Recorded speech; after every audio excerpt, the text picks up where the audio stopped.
বিষ্ণু ইসা ইসলাম বললেন, যে ব্যক্তি মসজিদে ঢোকার সময় এই দোয়াটা পড়বে, শয়তান আফসোস শুরু করে, সে বলে, হায় হায়, আজকের দিনের জন্য, সারা দিনের জন্য তো তুই আমার ওয়াসওয়াসা থেকে বেঁচে গেলি, আজকের সারা দিনের জন্য তোরে আমি হারালাম, আজকের সারাটা দিন আল্লাহর পক্ষ থেকে প্রোটেকশন নিয়ে তুই বেঁচে গেলি, আজকের জন্য যা, কালকে তোরে আমি ধরবো।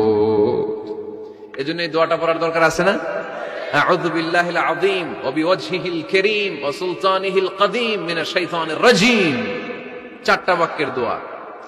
মুখস্থ করতে কষ্ট হলে যে ইউটিউবে চলে যাবে আজকেই, ওখান থেকে শুনে আপনারা মুখস্থ করে নেবেন।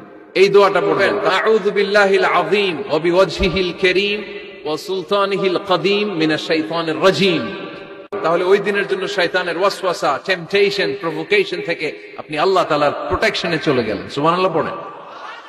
তারপর আল্লাহর হাবিব বললেন, ঢোকার আগে আমারে সালাম দাও।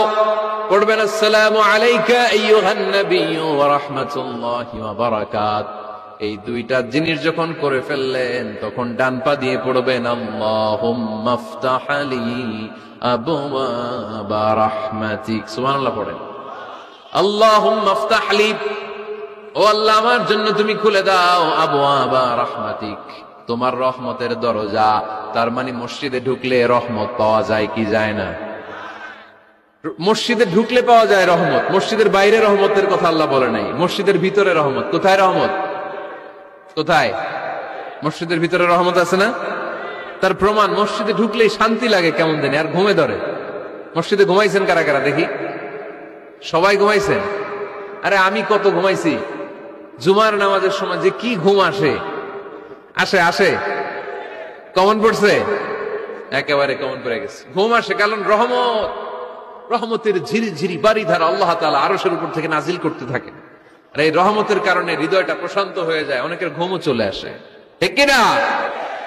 এজন্য আল্লাহুম্মা ইফতাহ লি আবওয়াবা রাহমাতিক, ও আল্লাহ তোমার রহমতের দরজাগুলো আমার জন্য খুলে দাও। এই দোয়া পড়লে রহমতের দরজা খুলে দেয় কে? আবার মসজিদ থেকে যখন বের হবেন তখন কোন পা দিয়ে? জোরে বলেন। বাম পা দিয়ে কি পড়বেন? আল্লাহুম্মা ইন্নী আসআলুকা মিন ফাদলিক, ও আল্লাহ তোমার কাছে আমি তোমার পক্ষ থেকে ফদল চাই, মানে রিজিক চাই। রিজিক দেয়ার মালিক কে? তার মানে খুব সোজা সাপটা কথা হচ্ছে, মসজিদের ভিতরে পাওয়া যায় রহমত, আর বাইরে পাওয়া যায় ফদল বা রিজিক। বাইরে পাওয়া যায় কি? রিজিক। মসজিদের ভিতরে রিজিক আছে। এজন্য আল্লাহ বলেন, ফাইদা কুদিয়াতিস সালাতু ফান্তাশিরু ফিল আরদি ওয়াবতাগু মিন ফাদলিল্লাহ। যখন তোমাদের সালাত শেষ হয়ে যায়, আল্লাহর রিজিক অন্বেষণের জন্য আল্লাহর জমিনে তোমরা ছড়িয়ে যাও। নামাজের সময় আসবেন, নামাজ শেষ বের হয়ে যান।